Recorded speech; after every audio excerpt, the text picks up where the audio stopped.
کو پیدا کرے گا، 18,000 سے زائد مخلوقات کو پیدا کرے گا۔ اللہ رب العزت ان میں حضرت آدم و حوا کو پیدا کرے گا۔ آدم و حوا تشریف لے کر کے آئیں گے، نسل انسانی کا آغاز ہوگا، نسل انسانی کو بڑھایا جائے گا۔ اب نسل انسانی کو دو گروہ ہوں گے، ایک گروہ ہدایت کے راستے پر چلے گا، دوسرا گروہ گمراہیت کے راستے پر چلے گا۔ جو انسان ہدایت کے راستے پر چلے گا اللہ نے اس کے لیے جنت کو بنایا ہے، اور جو انسان گمراہیت کے راستے کو اختیار کرے گا رب قدیر ان کی ہدایت کے لیے کبھی حضرت نوح کو بھیجے گا، کبھی حضرت شیش کو بھیجے گا، کبھی حضرت دانیال کو بھیجے گا، کبھی حضرت موسیٰ کو بھیجے گا، کبھی حضرت عیسیٰ کو بھیجے گا، کبھی مصطفیٰ کو بھیجے گا۔ ارے یہ نبی آئیں گے اور گمراہ قوم کو ہدایت کی طرف بلائیں گے۔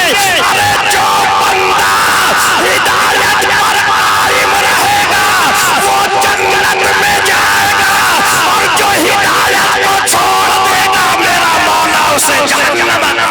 نعرہ تکبیر، نعرہ رسالت، نعرہ غوثیت، مسلک اعلیٰ حضرت، نعرہ تکبیر، نعرہ رسالت۔ مسلمانوں، میں بہت تھوڑے سے وقت میں کام کی باتیں بتا کر جاؤں، جو لوگ کھڑے ہیں ادھر کو آ جائیں تاکہ میں آپ کو سمجھا سکوں۔ اللہ رب العزت نے جب نور محمدی کو لباس بشری میں بھیجنے کا ارادہ کیا، اللہ نے تمام فرشتوں کو جمع کیا، اور فرشتوں کو جمع کرنے کے بعد میرے مولا نے فرمایا انی جاعل فی الارض خلیفہ۔ بے شک اے فرشتوں، میں زمین میں اپنا نائب اور اپنا خلیفہ بھیجنے کا ارادہ رکھتا ہوں۔ فرشتوں مشورہ دو، فرشتوں تمہاری کیا رائے ہے؟ رب قدیر نے جب اتنا فرمایا نا تو فرشتے عرض کرتے ہیں مولا اتجعل فیہا من یفسد فیہا ویسفک الدماء، یہ پروردگار کیا تو ایسے کو خلیفہ بنائے گا، ایسے کو اپنا نائب بنائے گا، ایسے کو نیابت کا تاج پہنا کر زمین پر نازل کرے گا؟ جو انسان اس زمین پر پہنچ کر خوریزی کا سبب بنا، جس کے ذریعے زمین میں فساد پاتے ہو، اے پروردگار ہرگز ہرگز تو ایسے کو خلیفہ نہ بنا جس کی نیابت و خلافت زمین میں خوریزی کا سبب بنے۔ رب قدیر فرماتا ہے انی اعلم ما لا تعلمون۔ اللہ فرماتا ہے فرشتوں بے شک میں وہ جانتا ہوں جو تم نہیں جانتے۔ اللہ نے فرشتوں میں سے سب سے پہلے حضرت جبریل کو حکم دیا ہے اے جبریل زمین پر جاؤ، زمین سے ایک مٹھی مٹی اٹھا کر لاؤ۔ اے جبریل خیال رکھنا ہر مزاج کی مٹی تمہاری مٹھی میں ہونا چاہیے، ہر قسم کی مٹی تمہاری مٹھی میں ہونا چاہیے، ہر کونے اور سمت و جہت کی مٹی تمہاری مٹھی میں ہونا چاہیے۔ حضرت جبریل زمین پر آتے ہیں، آنے کے بعد حضرت جبریل نے زمین کے ہر کونے سے مٹی کو لیا ہے، ہر گوشے سے مٹی کو لیا ہے، ہر مزاج کی مٹی کو حضرت جبریل نے لیا ہے۔